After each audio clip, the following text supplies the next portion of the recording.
Ahorita estoy pintando las casas y estamos haciendo un proyecto de animación.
Para una montaña.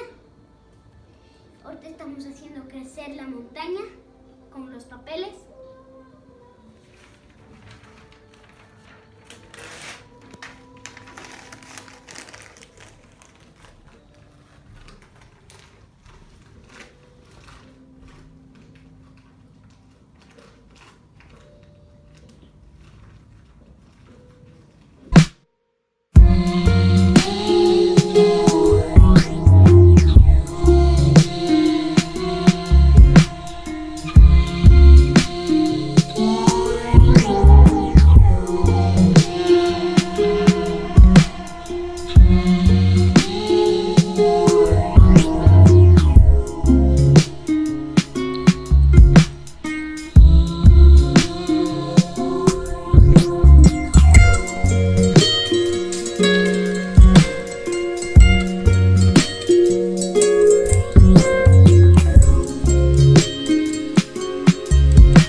De los muñecos con las campanas y aquí está ya con la mano.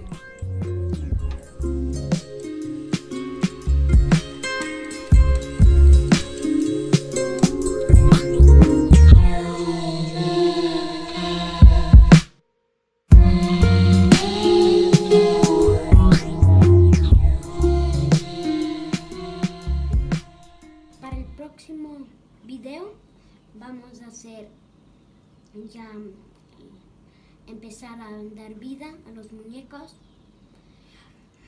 Ya les voy a mostrar cómo quedó la animación y cómo vamos a hacer.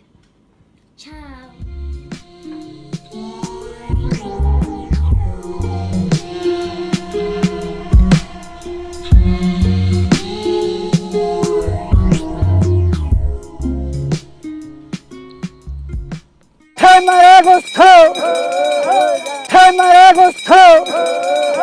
Te me gustó.